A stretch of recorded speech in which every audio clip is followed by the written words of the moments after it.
Yeah.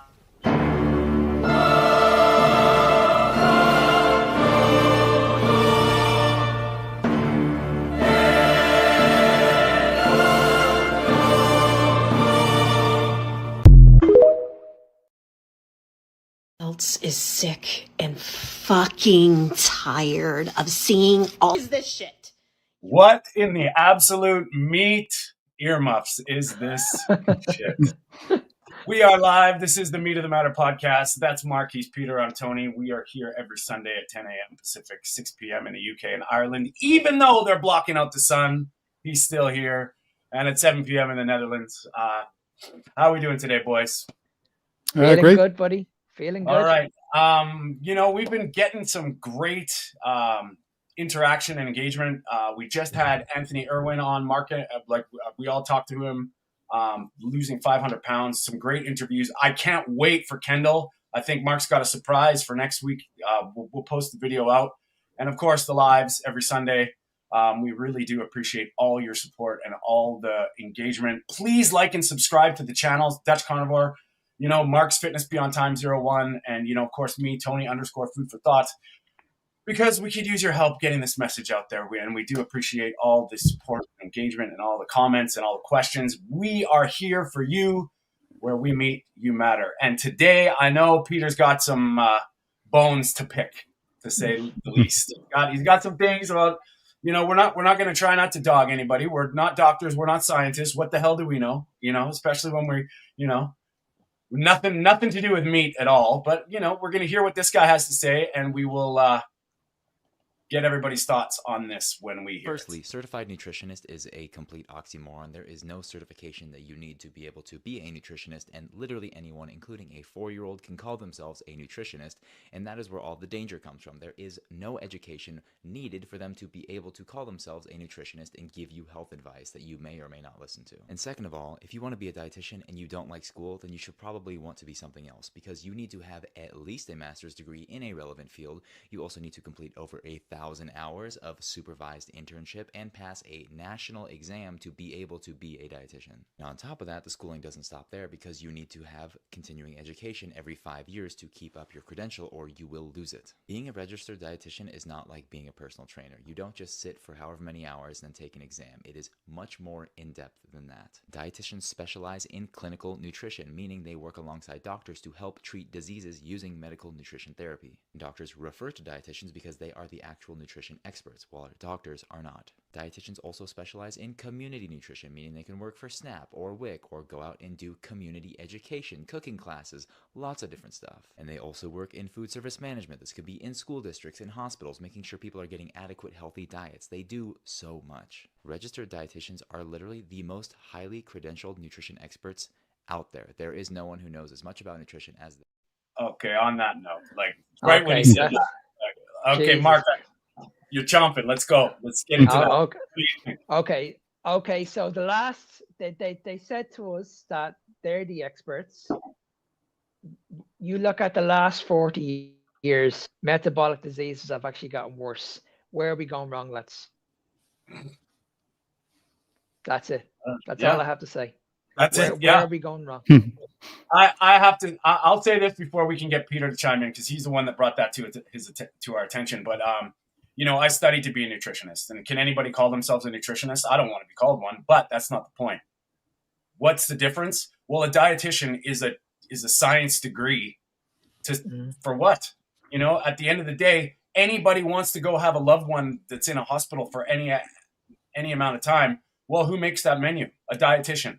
So you mean to tell me somebody just starts to recover from surgery, they get Jell-O pudding and a bunch of, budget food items because it's a business. So dietitians are in the business, the paid by the system. They have to follow the rules. So I like you, Tony. I paid a lot of money 20 years ago for my nutrition degree. Like I was in college for 3 years, and every half term I had to pay nearly $3,500 every half term.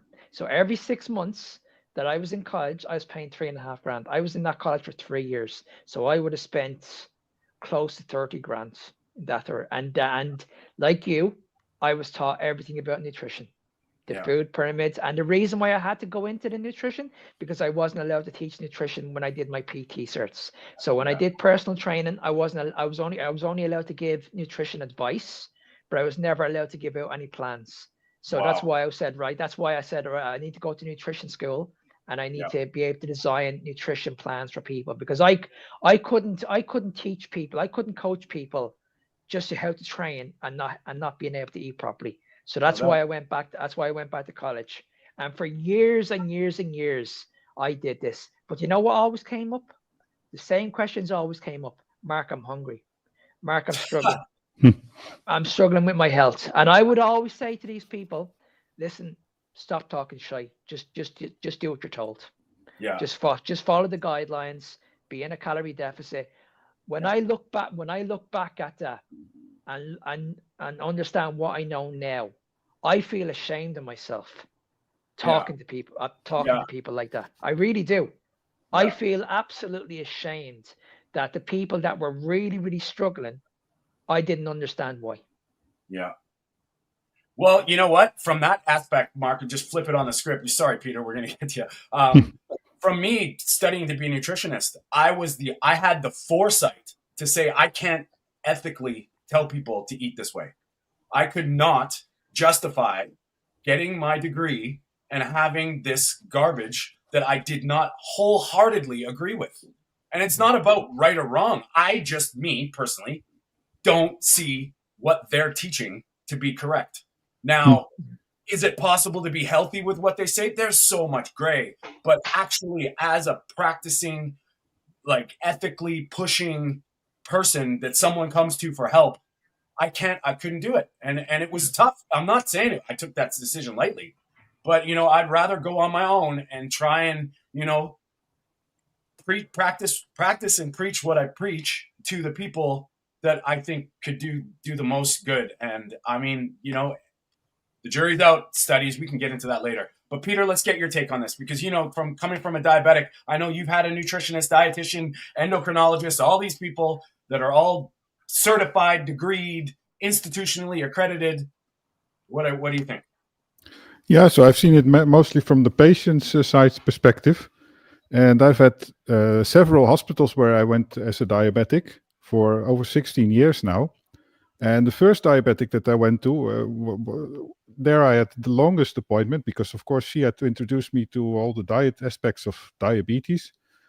Mainly what they tell you is about that you have to count carbohydrates, not much more. And then they'll present a meal plan, which is just a balanced meal plan. And those people, they get an education of 3 or 4 years. But if you think about it, in the past, you had universities and people were really educated, and universities were quite exclusive. Not everybody could go to university. And nowadays, everybody can become a nutritionist or a dietitian in this case. If you inscribe and you are able to sort of memorize things and have some level of reasoning, because of course you still need some reasoning also if you're being taught nonsense, then you can easily finish such a study. And I've seen it. I worked in a totally different field at university, and nowadays, since everybody can simply access university, you also don't need to pay excessive amounts of money. You can get subsidies from the government also to help you financially and that sort of things. If you look at the average student that is coming in, the quality is really deplorable. And because I've seen students that are not able to read a proper half page of text. And if you look at their notes, it's a disaster. And basically they learn their exams by looking up example exams from the past, and it's sort of memorizing, and don't expect, I mean, there are exceptions. I mean, there are good students, but don't accept high levels of critical thinking. And I think it's like this also at nutrition schools. I mean, I've not been there, but I cannot imagine it's very different. And this he's called Jacob probably, this guy from the video, and he genuinely thinks that you should rely on these people. I don't think he is presenting it as some sort of false argument from his side. He genuinely believes that. But yeah, what you talked about and what I've seen at hospitals, those people didn't help me. Yeah. They just present like all the old facts about fat, cholesterol, saturated fat, that you do need carbohydrates. Yeah, all of those things. There's always a fallback to somebody else outside yourself benefiting from the advice that they're giving. And, that's not to say, obviously, we're not doctors, we're not scientists, but, we're not trying to, I don't think the people are bad. I don't think doctors are bad. I don't think anybody that's trying to get better or educate or help or save lives is bad. But you have to look beyond them to the systems and where the systems are, what the systems are driving. Yeah, you should look at who is handing out the credentials and who is defining what you have to learn. And I mean, the textbooks that the curriculum that they get at the schools, there's where it's going wrong. And it's funny because they're all taught the exact same thing. Yeah, everything is taught the exact same thing. But what's weird about the dietitian side of things is it's a full on committed degree. Like it's not just a even 4 or 5 years. You've got to take your sciences, all your compulsory stuff. But the funny thing is when you're taking biology, chemistry, and whatever it is, physiology, whatever your minors are, you don't tie it all together because you're learning about cellular biology.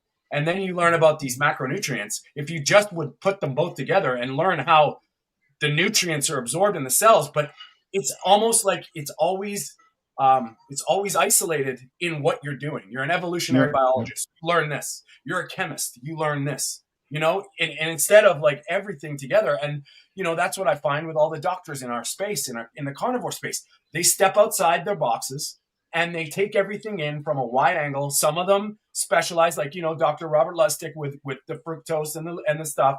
You have guys that look at it from learn from everything, and I think that's really, really important. And I think that's probably what we all did too. I mean, obviously Peter had a situation where he arguably had to take his life in his own hands. I mean, he's got a serious thing that if he doesn't know what's going on, he's going to be in a lot of trouble. And it's just, if you look at that from what he is, an outlier. He is against the system that was stopping him from feeling the way he is feeling now, doing things that he wants to. It's easy to see when someone does it for themselves. And unfortunately, it's the systems that I think are what you said is really important thing. And also my professor from when I did the PhD, he was a good example of it in a totally different field in mathematics. But this guy was multidisciplinary. So he was very smart with mathematics. But if you looked at 90% of the faculty of mathematics, it were all these theoretical mathematicians doing nice stuff, but they are just working in their own field. And this guy was working on mathematics, on physics, also cooperating with industry, because it's all helps each other. Science and industry and different fields in science. And that's how you recognize good science and good scientists. No doubt, for sure. Rick, yeah. I am the original outlier. Yes, you are. And everybody, just a shout out to Rick in the Keto Cookout. I checked it out a couple of days ago. It was good. Good times. Thanks, Rick. And thanks for supporting us as well. But yeah, man, it's a mess. And unfortunately, I think our system is so driven into this division. And, just look at the food pyramid. Anybody wants to question that, look at what side you're on. You can tell in about 30 seconds what somebody believes. Because if they're taught and told that that's correct, without feeling anything, and it's I'm not going to say because I'm old or anything like this, but like look at Rick, for instance. He's he's been doing this for a long time, 40 years. Okay, these kids have been taught something for 2 years or 3 years, or they get their degrees, but they haven't lived it. And that's. Can I just add one point as well? Yes, absolutely. Can I just add one point as well? Like you mentioned earlier, Peter, with the system and how poor people are at coaching. I've seen a trend in the last 5 years. When I went to college, like I had to do 2 years in college for PT, and then I had to do 3 years in college for nutrition. People can actually go now and do their PT certs, and they can get qualified in 3 months. 3 months. People are actually doing their nutrition within 6 months in this country now. From 6 home months. as well, eh? In the Netherlands, you 6 can do months. most of it from home. Yeah. And when you look at these people, I would never judge anybody, but in this situation, I have to. Yeah. When you look at the majority of the people that are learning this stuff, these people are overweight. So these people are actually coaching people to be healthy, and they're overweight themselves. And you know what? Or you have the opposite, Mark. You have somebody that's metabolically super resilient, all health. Like, you know, you're young, you're youth, you're resilient, you're healthy. Like we've all seen it. You know, they're telling you to do what they do or they've been taught when they have not understood the other side. And can I just add one more point as well? There's a 16-year-old, a well-known influencer that's in my country.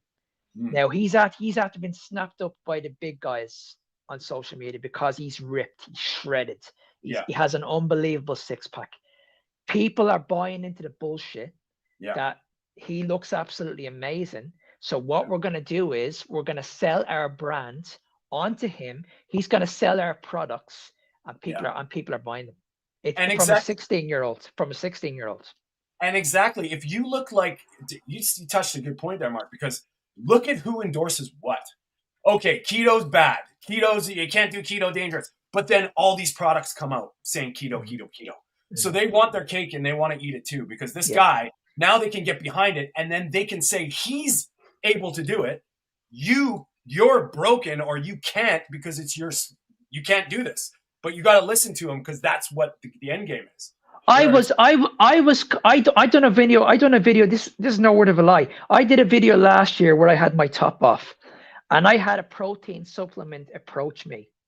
They said to me, like, honestly, this is no word of a lie. I had a protein supplement company approach me and say, listen, would you mind endorsing our products? And I told them, no interest. Good for you. Good for you. I mean, I've kind of made a rule with myself. Like, I'm not gonna, like, I know I'll get into, I guess I got some things to tell you about Redmond salt, but, you know, it's like all these elements. Like, I don't believe in electrolyte drinks. I don't, like, you got to be very careful.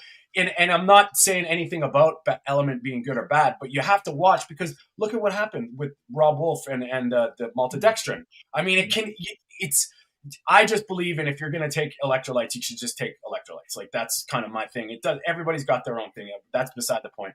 But it's that sponsorship, that endorsement, those proteins. Like, you know, who endorses food? You know, what's funny? Who endorses God and Mother Nature intended real natural whole food? Carnivores. Just eat food. You know what I mean? There may be a place that you may have to supplement things. If you can't eat, your digestion's slow, but that all changes. And it always leads to real food.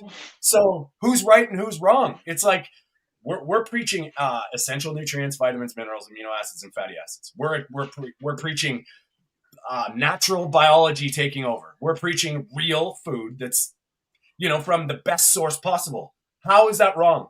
And it's funny how they ship that too, right? No. Carnivores are unsustainable. Like that's bad for you. You need to take a whey powder because this is the way to get your and by the way, it's from peas and that's better, right? Like, it's everything, right? It's meat, it's milk, it's the sun. I mean, I went cycling for 4 hours in the sun yesterday, and I get brown, but no sunburn. No. Milk, meat, sun. Well, there are a lot more things. Yeah. Water. Going out in nature, maybe. I mean, will that be dangerous as well? And you know, coming from like Mark's a coach, I'm a coach. Like, you know, anybody that wants to work with us, give us a call. Like honestly, our beliefs is natural ways. Like your body does when you get out of the way of your own body, your body does the work to heal. And here's the deal. Obviously, guidance is appreciated and it's helpful, but your body heals you. That's it. There is no drug. There is no magic witchy supplement thing. You may get enhancement, you may get benefits, but your body does the work. And when it's naturally efficient, it does it better. And it's clear now, like with all of us. Like I just got back, I had my gums ripped open from the dentist. This was like 4 days ago. Like, what the hell's going on, man? I was looking online. It's supposed to heal in 3 weeks. And I'm not saying I'm any kind of genetic free. This is just what happens when you're not inflamed, right? It's amazing. You know, my cheek went from chipmunk cheek to this, and it's unreal. And I mean, why? Why is this happening? I'm just some special guy? No, it's inflammation. Simple. You know, inflammation. And even small things like your mental alertness. I mean, that's the biggest thing that I take away from this. Totally. Like I wake up every day with a massive purpose. I don't wake up anymore feeling like shit anymore. Like I'm excited to wake up every morning. Yeah. I'm excited to wake up every morning knowing that I'm going to change someone's life today. That's yeah, no doubt, man. That's you know, it's interesting. Like now that the sun's out, how much energized I feel. Like just seeing the sun out when I wake up. Ooh, let's go do something. And I'm like you. The first thing I wake up in the morning, like I don't even look at my phone. The minute that sunshine is out, I'm out. I don't care whether it's cold. I'm out in that sunshine. And I've been out in the sunshine where people are looking at me and saying, "Why is he sitting out in the sun?" I'm like, why are you not sitting out in the sun? Yeah. That's the thing, you know, all these dietitians, you could just take your diet plans and shove it up your ass and just go outside in the sun, step on the grass. And I mean, I was talking to a friend, like, you know, a couple of weeks ago. It was still cold, but the sun was out, and all the kids and everybody's playing baseball at the park with all these winter like jackets, and they're like this, and I've got my shirt off and I'm walking around, and people are like, "What the hell?" And I'm like, "You guys just don't get it, man." Like, I'm, you know, I got my little D-Minder app just to know if like it's early enough in my northern hemispheric country, and I'm just like, I get the sun, man, as much as I can. And I remember when I was in Florida, like last year, I was walking around the parks barefoot in the sunshine. Oh yeah. Everybody was looking at me and saying, "Why is he walking?" And this was barefoot. I wasn't even wearing any socks. Yeah, I touched trees. That's funny. I had the total opposite experience. Last summer, I went for a walk outside. 2 kilometers or so, barefoot, and nobody noticed. And the only people that notice it are children. The children, they are very observant, and then this child says to his mother, "Look at this guy." That's but then I mean, people don't care. That's the funny thing. If you always think that they are busy with thinking about you, but it's absolutely not the case. They just don't care typically. Don't care. Yeah. No doubt. No doubt. Well, I mean, and that's the thing that, you know, any dietitian, nutritionist, tying it back into that is, it's like, you guys don't, they all, and it's the indoctrination and it's the programming too, is they think that they heal you. They think that they are saving your life, where realistically any drug, any plan, any, it's you that does the work. Go ahead, Mark. Who did we just have on last? Right. We had Anthony on. What did he say on that podcast? He fired so many doctors. Yeah. He had so many doctors. He told me as well that he worked with so many dietitians. Not one of them could fix the problem. Not one. Yeah. And, you know, that is something to be said. Not only, guys, you can go to my channel. I don't know if Peter put it up, but Anthony Irwin, he lost 500 pounds. Go check it out. The full interview. It's amazing and it's mind blowing. And it's just, there are so many hidden like things in that interview where if you actually take a few things of what he said, holy shit, man, this is reality. And it smacks you in the face. Unbelievable. And we do, you know, we got another situation. I'm gonna foreshadow for next week. Mark's got some exciting news that, and especially coming from somebody that's helping somebody. It's probably the best news you could ever get. So stick around for that one because I'm excited about that. And just before we switch gears a little bit here, I just want to remind everybody we're here Sundays, 10 a.m., 6 p.m., 7 p.m. in our respective countries, regardless if the sun is dimmed or not. I have to show that out because it's so ridiculous. And we do appreciate this, like, subscribe, guys. Leave a comment. We appreciate you, Rick. Because you know what, the engagement matters and it helps with the algorithm. I know in Canada, I'm just not gonna lie, there's some crazy stuff going on with censorship and government, and I've seen my channel like not get pushed. So any comment helps. Throw an emoji, put it on in the background. Just help us spread the word to you know, because like we're three normal guys. Like there's nothing, we're nothing special except we're all individually special in our own way. But it's just, we're real people having real conversations, and we do appreciate the support, and we just want to keep getting this meat message out. Now, sorry guys, we got to switch gears a little bit. Now I'm gonna give you guys an option. Do we want to go into I mean, I'm sorry, I'm not trying to be offensive, but into a little vegan controversy, or do we want to go into some processed food stuff that I've seen and said? So you guys tell me what you want. We'll go there. I don't mind. What do you want to do, Pierre? No, let's go vegan. Okay, let's do it. We'll do that right now. Here, I got this to say. Mark, put up. I have a bone to pick with you carnivore people. Cavemen and your ancestors did not eat mountains of red meat. That's a lie. In fact, they ate very little red meat, and we can tell you this from two different directions. One, just looking at their grave sites and their remains and the garbage that they left. They ate a lot of lentils and plants and maybe some insects. And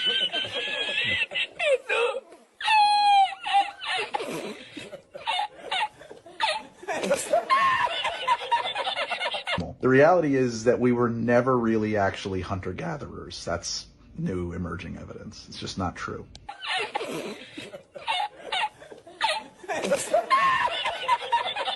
Yo, I just want you to know, I'm not even mad at you. I'm just done fucking with you.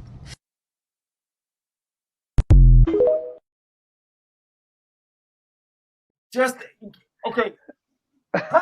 Hey, let's just say, how the fuck do you know? Okay? What do you mean a little meat? What the hell does a little meat mean? When you hunted, you ate a little meat, or when you hunted, you ate the whole animal? Like once a week, twice a week, once a week. Hunter-gatherers. You didn't eat. Hunter-gatherers. What does that even mean? Hunter-gatherer. So are you a gatherer-hunter? Kind of funny how they don't say that, right? You gather a hunter? Like, unbelievable. I'll let you guys. That's crazy. Absolutely crazy. I got a laugh out of it. Big, major laugh out of it. And you know what's funny is, like, I'm not dogging anybody that tries to improve their health and put in their effort to do something. I am down on 100%. Anything, you know, if you're actually taking it personally, but don't virtue signal other people into your ideology. I mean, obviously I have a bias with carnivore, but you know what I like to do is to show people the different sides, and they make the decision to see what's right for them. I mean, shit. I think it's fair to say that we all want the same for everybody. We all want people off processed food. I think we can all agree on that. Sure. We can all agree on that. Yeah. And when we look at the vegan lifestyle, even though we all three of us don't agree with it, it is a little bit healthier than eating processed food. So you know, I mean, it is a step in the right direction. Yeah. But from my point of view, is this: you're not getting anything essential in the diet whatsoever. You're not getting essential fatty acids. You're not getting essential amino acids. I don't care how many peas you're having, how many beans you're having. You're not getting all 9 essential amino acids in a vegan lifestyle. And that's where I have the problem. Yeah. And nobody should be supplementing your diet. You're getting everything that you need in a carnivore diet. So why, when people are getting their B12 and their vitamin, well, we get our vitamin D as well. But a lot of people that go on the vegan lifestyle, they're B12 deficient. Mark, they're also. Sorry, man, that might not be true actually with the vitamin D, because you know what? When they're eating all the plant sterols, heart healthy grains, and all that, lowering their cholesterol, you need cholesterol to synthesize it. Yeah. Right? So and I mean, theoretically, you're in the sun, you're going to be getting some vitamin D. But sorry, man, I didn't mean to interrupt. No, you're right. I'm glad you said that. You're right. You're 100% right. And I mean, and those are the processes that we kind of go with. And all you have to do is, hey, if you choose to not eat animals for your own personal reasons, I support that. I'm not going to, you know, but you have to look at it objectively at all the information. What you are saying there, Mark, right? Beans and peas do not cut it. It just is. So can you make it happen? Can you be healthy? Yeah. What happens to most people, and I've heard a lot of times, and even with friends that are vegetarians for years, there's always a point where they're like, "Uh-oh, what do I got? I got to do something," and that shows you there. And Yeah, I mean, what I also see a lot is that these people become very fanatic, and they, at all costs, want to show that in the past people didn't eat meat. gathered. Me personally, I don't care so much. I mean, there's a lot of evidence that a considerable part of the diet was meat, but even that I don't care about it, because it has to do about the diet that you eat nowadays. But those people, they want to show that it was only plants. It's the same story with carbohydrates. People say that it can only be carbohydrates that you use, or it can only be fiber. And they, I mean, for example, with those people maybe experience some benefits from introducing plants, like in the way that you described. A vegan diet is better than processed. Some people maybe experience personally some benefit of introducing carbs. They feel better while doing sports or so mentally. And so they start to think like that's the only way. And that's what I feel a lot of times with these people. That's a bit this religious aspect, that there is no other way. So something has benefit, so it must be essential, and there's no other way to obtain the same benefits. Yeah. You know what? And Mark, you were going on. Sorry, I before I cut you off about that, but there's a whole bunch of other nutrients that you don't get. And I don't know if you wanted to continue that too, because it kind of ties into what Peter was saying. Yeah, it's just that like you're gonna be deficient in a lot of minerals and vitamins. That's the main thing.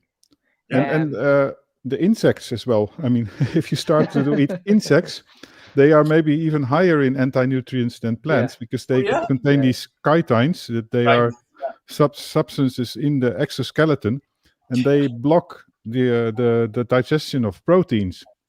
So you'll have to compensate by eating more meat. and when you see the trend now with the old people, a lot of people are struggling with like sarcopenia. Yeah. And a lot of these media experts are pushing us towards fiber, and they're saying not eat enough protein. This is crazy talk, in my opinion. I just sat down with a lady. She was 72, and she's interested in the carnivore way. And she was telling me how the doctors, they prescribed her, or they've diagnosed her with IBS and osteoporosis. And you know what they said? You need to up your calcium. Wow. That's just, that goes to show you that and the IBS, we don't know what to do. And was that in the diet? Or when they said up the calcium, I'm pretty sure that was in pill form. Oh, for sure. Absolute. 100%. You need to be taking a calcium. You need the calcium because your age. And I was like, no. So they're not going to talk about the main calcium, which is collagen in bone meat. They're not going to talk about that. They're just going to talk about an bleeding pill. Yeah. And it's going to be disastrous if they don't take extra vitamin D and those things. Exactly. And it's just, I mean, I explain it to people, like, you might as well be sucking on a cast iron pan, or actually with calcium carbonate, you might as well be sucking on limestone.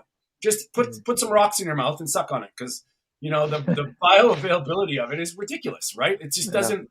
It's not the same. It's crazy. All you need to do is have a little cheese, a little milk once in a while. Just if you're worried about calcium or bone broth. I don't even ever think of calcium, but it's funny how frailty, sarcopenia, osteoporosis with the seniors into the system. That's what it's all about, calcium. And it's like, oh my God, calcium mobilization, like you mentioned, Peter, is important. Vitamin D, vitamin K2. You need these things to support it. And yes. Go ahead, Mark. That's the hardest thing I had. That's the biggest challenge I have when I take on people that are over 40. Is moving them into weight training, because they're absolutely convinced that cardio is the way. And when you're speaking to a female that's never done weight training in her life, and that's in her 40s, 50s, and you're saying like, listen, okay, you're not doing any more cardio, you're going to be strength training for the rest of your life now. They're looking at you and saying, no, I don't want to do that. And it's very hard. It's very hard. No doubt. And that comes down to bone density. Right? Like, that's what you want, maintaining muscle and bone density. The two most important things that never get talked about when they're eating a dietitian, a dietitian approved diet, when you're frail and later in your life. It's absolute. And then I think a lot of times with this stuff too is, and this is where the vegans don't understand, is your digestion, your stomach acid production. What is happening as we get older, they say, oh, you just lose you're not as hungry. You don't need as much food. No, it's the exact opposite. You need every mineral or nutrient that you need. You must maximize at an optimal level, because you're slowing down a bit, but you need stomach acid to digest it. The one thing that we need to optimize very, very importantly as we get older is muscle mass. Yes. Lean muscle mass. That's the one thing we need to hold on to. You do not want to lose it. You do not want to lose it. I just thought of something too, Mark. When you say lean muscle mass, what do you think your intestine is? What do you think that peristalsis is? It's a muscular contraction. So if you have a leaky gut and you're broken and you're not eating enough protein and you're not getting enough all the supporting nutrients, then when you do eat that little bit of what you need, you're filling up with all the shit grains, like 6 to 11 servings. You eat your oatmeal is more important. Your energy is more important than your bones. That's the way that ties it back into dietitian advice. That ties it back into nutritionists. They look at what you should, not at how you are. And that's exactly, the problem. Yeah. And it's really scary. You know, like, I mean, my mom was going south with her health really quickly, and we fixed a lot of stuff. And I'm so grateful that she listened to me, because it took her back into a place where and it was all food. It was all food. And it wasn't just 100% carnivore. You have to do. It was just changing her perspective. It absolutely breaks my heart when I see people that are the same age as me and they're in a really, really bad state. Yeah. Like, honestly, it breaks my heart, because I'm looking at these people. I'm like I know just by looking at you, you're on a ton of medication. You're eating shift fit. You're on shift food, and all you're doing the wrong exercise. No doubt. That's also what I think about the dietitians in hospitals. The majority of the patients are type 2 diabetics, and when I think about it, how many people will they have really helped? Because typically those people have an A1C of 8 or 9 or 10%. And yes, the dietitian will help, and they will balance out the diet and probably reduce a little bit carbohydrates, or maybe reduce the calorie intake, something like that. And the A1C drops by 1% or so. And the doctor and patients are happy, but that's no real gain, of course. Then you're at an A1C of 7 or so.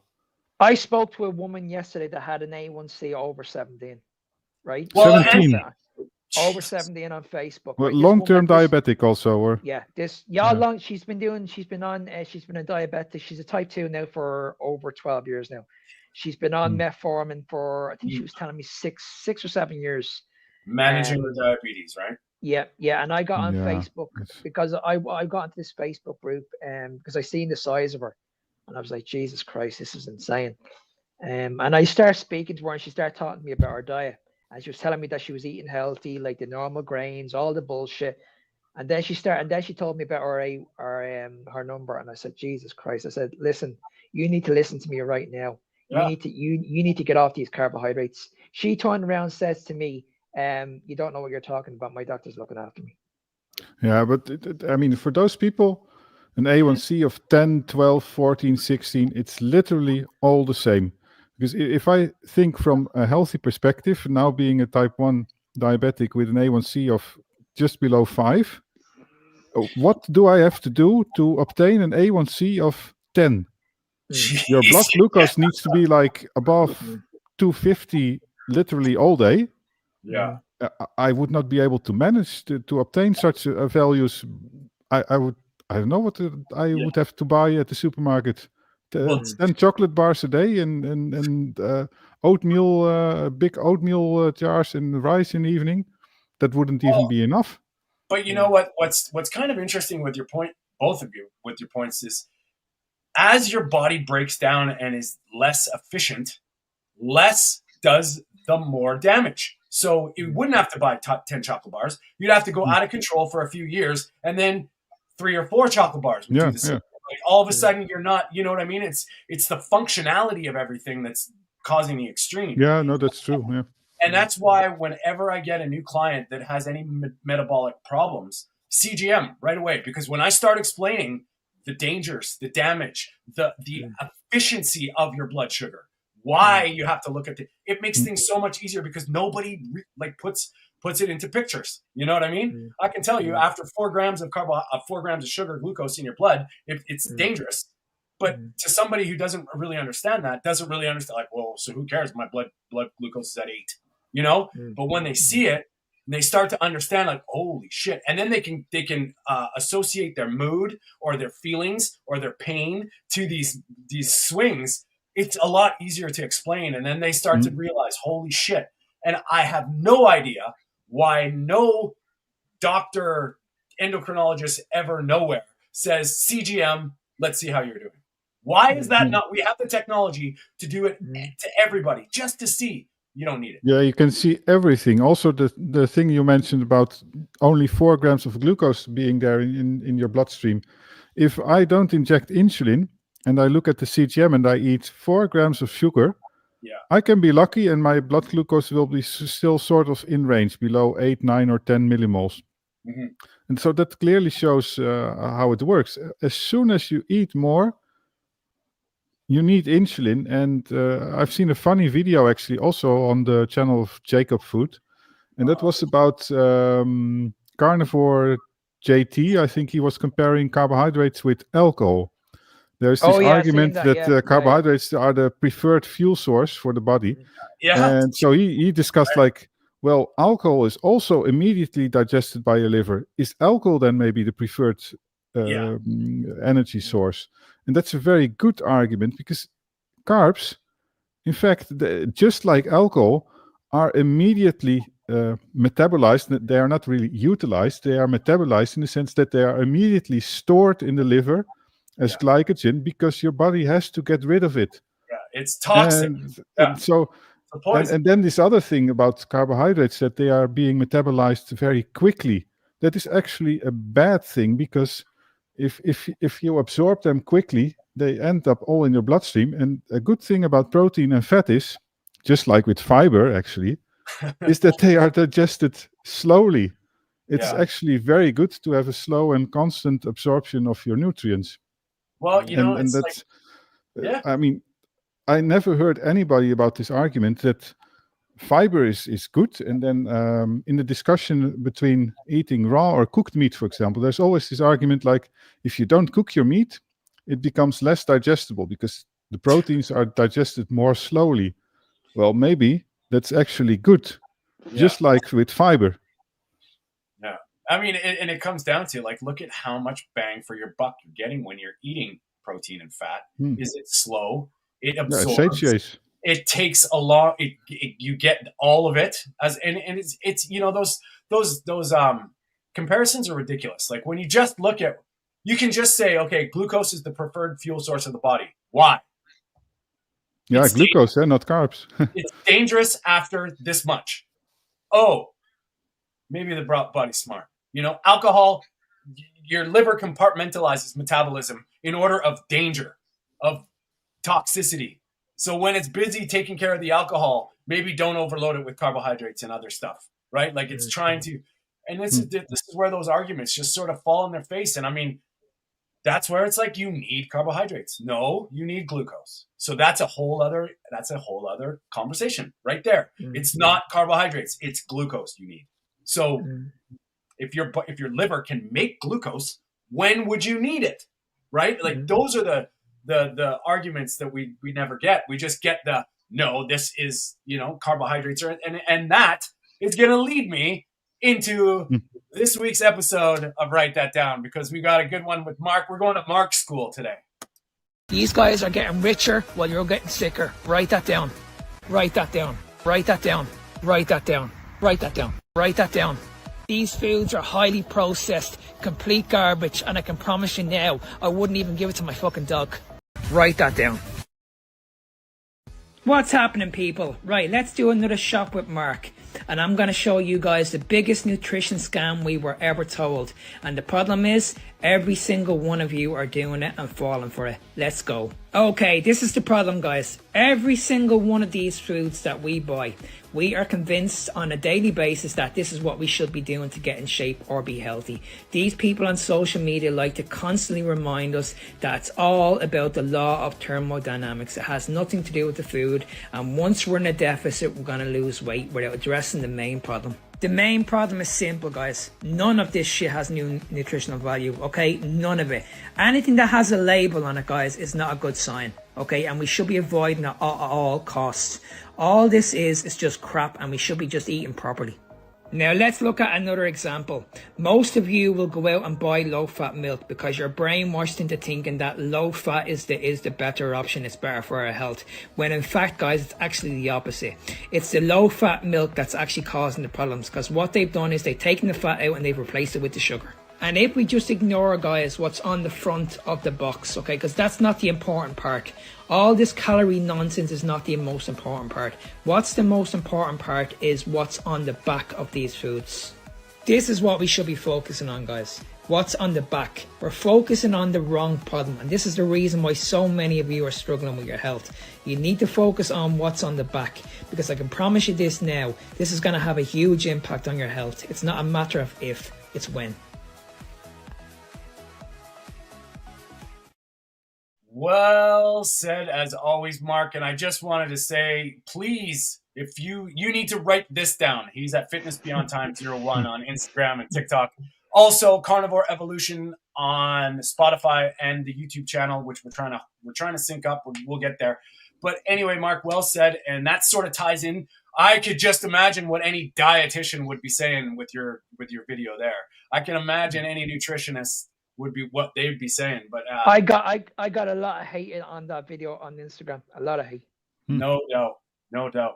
And a lot of people were getting on to me and saying, like, listen, you're scaremongering. You'll never outrun the law of thermodynamics. It's all about calories, energy in, energy out. And I was like, listen, I haven't got any time for this shit. Yeah. Peter, any thoughts? I first was thinking that you have very nice supermarkets. I mean, thinking back of the times that I did go to the supermarket, I mean, it's amazing. So much space, so much nice. So I'll do more videos for you, Peter. Yeah. The supermarket. Well, I mean, TikTok viewers like supermarket videos, and I somehow also like them very much. Also, if it's not my food, but also when you talked about the information on the back of the package, I think that there is a lot lacking there as well, because in a shot in the video I noticed the vitamins. That's all fake. I saw vitamin A on a box of cereals or anything, so that must be added, and of course not the true vitamin A, because it's not the fat soluble version. Things about glyphosate, where are the products coming from? I mean, at least it should be organic, I guess, but even then, how is it treated? That sort of stuff, and it's I've actually got a video on all that. I've actually got a video on basically how we're misled about the vitamins and what you see on the packets when you see like gut health, and it's rich in vitamins. Like same with box of cereals, what you see on, like, it has it's fortified with vitamins, all this crap. Yeah, I've actually. And with the carbohydrates, it mentions fiber and carbohydrates, of which sugars, saturated fat, unsaturated fat. Nothing about the protein composition. Nothing about the type of fiber. Fiber, it has its purposes. So if you eat these things, it can be a good idea to think about soluble and insoluble fibers and that sort of stuff. And the main things you see in my supermarket anyway is low cholesterol, low fat, heart healthy, high protein, okay, gluten free, low organic. Sugar, low sugar. What else? Zero fat. Zero fat. Yeah. Sustainable. It's just sustainable. You know what I mean? And that's all you see. And that's what people are going after. And you know what's funny, Mark? You say that because if you just take yourself out of yourself for a second and observe yourself walking through the grocery store, what are you drawn to? If that thing is sticking out for some reason outside of yourself, you're being marketed to. You are being programmed. It's very simple. Why do we have to say broccoli is gluten-free? Why do we have to say this is that? Because they need to sell you on an idea. It has the sun is gluten-free. Yeah, yeah, right. So, The sun is organic. And, Go ahead. and can I just add one more point as well? Why do we have to sell that all calories are equal? That's what really frustrates me. yeah. And then Like, you say all calories are equal. Then you say you can live on Coke, and people, oh, that's silly. But no, but you hear the argument. What you just said, Mark, is what that is. But then you say, okay, well, live on pumpkin pie. Well, don't be silly. Well, hold on. Yeah. Calories are calories. You can do it. You can't have both ways. Oh, but you need what? What do you need? Come on, tell me what you need. Oh, you need essential other. So that just is ridiculous. So anyway, tying this into, I'm gonna play one of mine this week because I think this is interesting because we just always hear the shit about study this has to be proven. And this one I put out there to see what people would say about it, but it kind of gives you that other perspective on it's not always just is or isn't. So I would love to have you guys comment on this. What's up, guys? Quite often, especially in our space, in the carnivore community, in the health and nutrition space, a lot of the pushback, show me a study, studies prove, studies show. And I was thinking about something today, and I just want you to put this into perspective. I don't use a microwave. Do you use a microwave? Well, are they safe?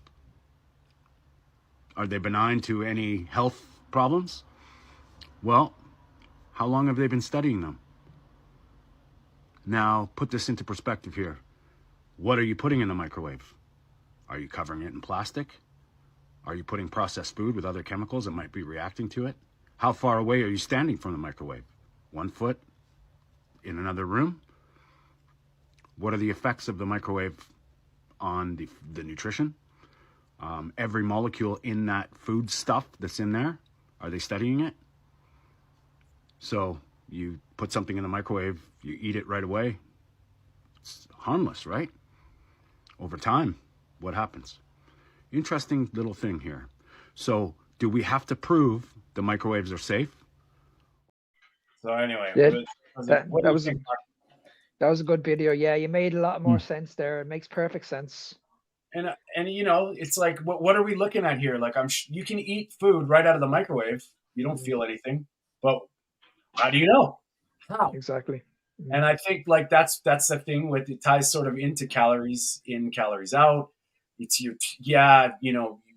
food is got this in it, but how do we study it? Do we really need a study to show that meat is really good for you? Like it's ridiculous. And how they try and they just go down the list about, we've all felt it as carnivores, like, well, there's no long-term studies. The vegan This is what really annoys me about another social media person that I can't stand on social media. I don't know if you guys know him, Dr. Ids. Oh yeah. Oh my Jesus! Every time he talks about something, he always mentions a study. Always. But and that's where that video you did about the vegan guy saying hunter-gatherers, like, so now the logic has to be disproven from the original study, anthropology in our lives. Now you're challenging the hunter-gatherer, like, necessity. Now you're challenging, like, you can't, your argument falls flat on its face now. So you have to go back then and they have to say, well, our teeth didn't gnaw apart flesh. And it's like, wow, it just keeps going back. You can't just see how this logically makes sense. Nutrient density of meat. We go into, it's got everything, but it's bad for you. It'll kill you. It'll cause heart disease and colon cancer. But it's got the stuff that saves you from it. How does that work? Yeah, and people read studies and they are just out of touch with reality, because fiber is needed to prevent constipation. So if you only look at the study, then of course you would say, oh, carnivores don't eat fiber, so they'll get constipation. And it's a simple fact. Just check with thousands of carnivores. Do they all think they don't have constipation while they are spending hours, and they don't realize that they are spending hours on the toilet or something like that? No, that's not happening. It's a very simple check, and it's with all those studies basically that they somehow need to generalize all the observations that they make, and yeah, that's also a typical thing that Dr. Itz does, for example. And like a lot of times you're mentioning constipation too. It's funny how like they don't look at electrolytes. And if you look at a standard diet and somebody's getting constipated, well, maybe you're retaining water. Maybe you're just eating a shit ton of grains that are hygroscopic and they're swollen. They're sucking all the water out of you or pulling all the water into you. Yeah. Either way, no shit, you're constipated. Yeah, so why would you be eating more of the stuff that caused it? Be the solution? Like I mean, it's so easy to find some case reports on anything to show that anything is unhealthy or damaging for your body. Because, I mean, we know the stories about this Florida guy that was eating 9 pounds of cheese. And yesterday, I've also seen a study that was sent to me by a commenter on TikTok that was about ketoacidosis in somebody that was on a ketogenic diet. Okay. And that aspect was true, but the guy was also on a 5-day-long fast, probably dehydrated or anything. There was no information about what was happening, but people take a single study like that, and then somehow this proves that the whole concept of a ketogenic diet is damaging. Hey, it's just like James Blunt. James Blunt got scurvy on the carnivore diet. Yeah, so it's another one. Yeah. Right? Like that was from your neck of the woods. That was wild, man. Like, actually, for the record, I was in the dentist getting my gums chopped, ripped apart, and stitched up. The doctor said, "You have bulletproof gums." And I was like, "What does that mean?" He's like, "Well, I was like, is that good?" He's like, "It's great for you, horrible for me, because I'm having a tough time doing my surgery with it." So you know what? Okay, that's kind of the opposite of scurvy, right? Like, my gums were beautiful. So that's unreal. So anyway. Well, boys. And by the way, about this microwave story, that's also a common pattern. You can compare it with the thing that they do with milk pasteurization. So the people, they are just overconfident. They think like, oh, we can put something in the microwave and we compare it with raw food or normally cooked food. And then we look at the macronutrients in it or something like that. And of course, we are not able to perfectly test every compound of the food and determine the impact of the smallest type of differences that there can be in food. And it's the same with pasteurization. It's so simple that if you pasteurize something at, 65 degrees or so, somehow miraculously, it only kills the bad bacteria and nothing of the good enzymes in it. Well, that's just insane, right? A thought like that. And there again, it's overconfidence. We've probably just compared like the protein contents and the fat contents of the milk and said like, okay, raw milk or pasteurized milk, it's basically the same. And if you look at everything that Mark took us a tour of that supermarket with, is that right there, Peter? It's the same thing. Yeah. You can write it on the label that it's the same. I mean, it both has vitamin A, or it both has protein, or it both has still the same macronutrient makeup in the milk, and all the stuff that Mark just showed you is all the other ingredients that isn't whatever it is, the stabilizers, the flavor enhancers, the nutrients and stuff, perfectly fine. But raw milk, poison, kill you. It will, Jesus, unpasteurized milk is dangerous, but yet all of those things that you presented, Mark, had those chemicals that are safer than the real thing. It's mind blowing, man. All studied one by one, without the interactions and. And I've been trying to find it, but I mean, I heard something. It was like a talk or a podcast or a lecture or something about them studying beta carotene by itself without the food matrix, without being in with other compounds. And they were saying it was like, don't quote me on this because I don't know if it's like, stamped official, but they were saying how I think it was potentially carcinogenic, meaning potentially harmful. supplementing it by itself. So, you know, that's just another thing that people would probably say, oh, don't be silly. That's vitamin A, you know, like you got to eat your carrots. But there is something to be said about the food matrix, right? There is. Oh yeah. And I think when all these minerals and like when everything's in there from God and Mother Nature, you know, without any of the anti-nutrients that no one likes to talk about ever, which, you know, I'm sure people don't even believe you. You know, when you say, well, look, there's some anti-nutrients in plants. What are you talking about? Those are good. Right? It's just that we can do a whole other. Oh, that's the same comparison they make. Like, oh, so you don't want to get your income because you have to pay taxes over it. Yeah. I've seen that comparison like 3 or 4 times. And every time that I explain, like, well, in real life, of course, you cannot avoid in a legal manner the taxes. So you have to pay them and you want your income. But with food, you can legally avoid the taxes. You can avoid the anti-nutrients. And that's really good, Peter. I like that. They don't want to accept that. Yeah. So yeah, I know you cannot logically argue sometimes with I'm not going to make any income. That's it. I'm not. Yeah. You're gonna piss them off. Yeah.